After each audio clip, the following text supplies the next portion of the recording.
Weather with Chief Meteorologist Matt Hoffman. Happy Friday. We are starting off with a look at Gold Beach from the Porthole Cafe. A little bit breezy along the coast, and that's going to be the trend through the holiday weekend, but temperatures will be milder and it's going to be warmer across our region as we head through the next few days and on into next week as well. Current temperatures unseasonably cool for this time of the year. 65 in Grants Pass, 64 in Medford.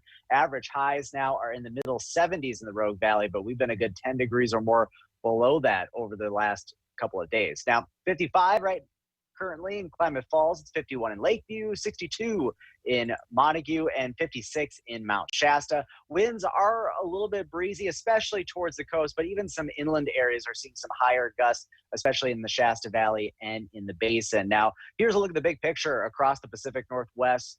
Most of the shower activity now well to our north, and we are going to start a dry stretch of weather that will carry through the holiday weekend and through much of next week as well.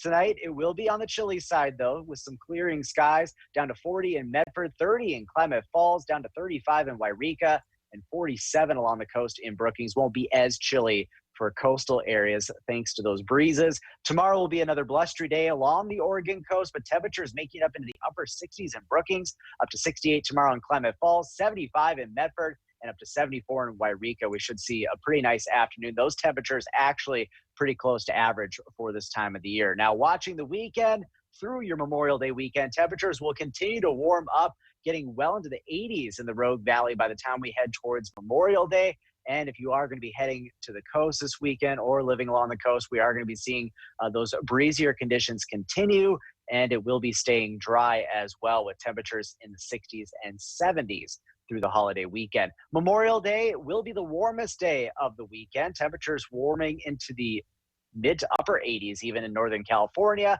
Highs up around 80 in the Klamath Basin. And for the Cascades, if you're going to be doing some hiking on Memorial Day, temperatures will top out likely in the 70s for places like Lake of the Woods. Now, warming up as we head through the weekend, and then temperatures really start to surge next week. We're going to be talking about heat, highs in the 90s, returning to our west side valleys by next Wednesday. And even next Thursday, we could be looking at temperatures topping out in the 90s for the Klamath Basin. But here you can see in the Rogue Valley, the temperature trend really warming up next week. Those temperatures really surging and well above average, actually, for a change. Here's your 7-day forecast for the coast. Breezy the next few days. Temperatures remaining fairly mild through next week. As we take a look at Northern California, you folks seeing dry weather, lots of sunshine for the most part through the holiday weekend. Temperatures warming through next week, feeling very summer-like for the final days of May next week. Klamath Basin, for you folks, temperatures still a little bit chilly at night, but we will see some warmer afternoons, especially as we head into next week with highs in the 80s and eventually 90s. The Cascades and the Siskiyous, dry weather, melting snow up in our higher elevations. And then as we take a look at that forecast for the Rogue Valley, dry, warmer weather for most of our 7-day forecast. But take a look at next Friday. That is going to be a day that we're going to need to watch. Friday into Saturday, a storm system could touch off some thunderstorms. And notice we are going to see some very warm weather next week, so there will be a lot of drying taking place around the region. So we'll talk more about that extended forecast coming up.